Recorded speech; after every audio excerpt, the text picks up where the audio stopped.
There is a factor of enjoyment of taste of various foods which is called rasa in Sanskrit. We experience this when we eat something that excites our taste buds and sends signals of pleasure to the brain.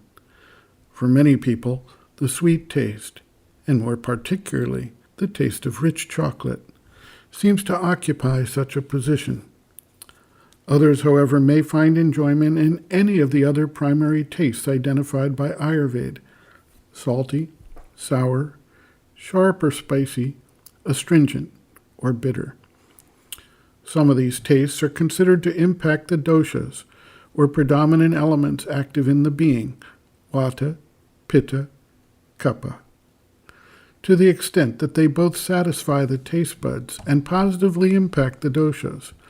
They lead to a positive response and acceptance in the being.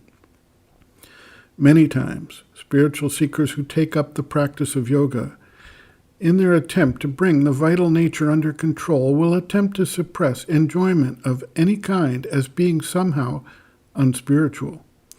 They adopt a serious, oftentimes rigid demeanor, and refrain from anything that can bring enjoyment.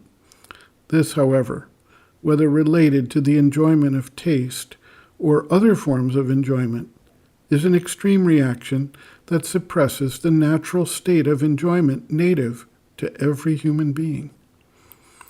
Those who have come into contact with the 14th Dalai Lama often remark on his almost childlike enjoyment that spills out naturally when he experiences or sees something that sparks that type of reaction.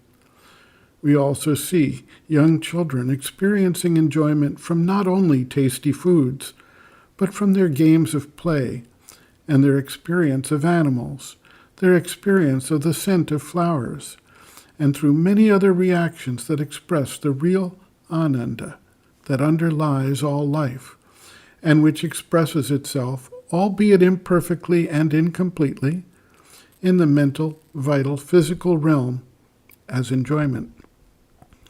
The Taittiriya Upanishad emphasizes the role of ananda. Quote, "Lo, this that is well and beautifully made, verily it is no other than the delight behind existence. When he hath gotten him this delight, then it is that this creature becometh a thing of bliss. For who could labor to draw in the breath, or who could have strength to breathe it out, if there were not that bliss in the heaven of his heart, the ether within his being?" End quote. Translated by Sri Aurobindo, the Upanishads, Brahmavanda Vali, Chapter 7. The Upanishad goes on to define the level and intensity of bliss, starting with that of a blessed and successful human individual, and then magnified many times over as the comparison is made to higher manifestations of being. It concludes, however, that, quote, "This is the bliss of the Veda-wise, whose soul the blight of desire not toucheth." End quote.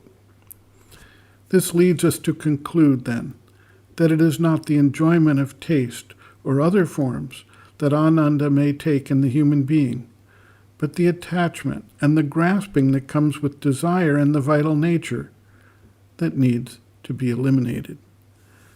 Sri Aurobindo writes, quote, "It is no part of this yoga to suppress taste, rasa, altogether.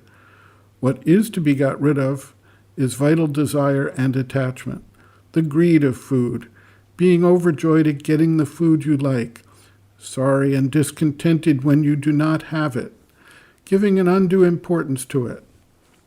Equality is here the test, as in so many other matters." End quote. Reference, Sri Aurobindo, Bases of Yoga, Chapter 4, Desire, Food, Sex, page 66.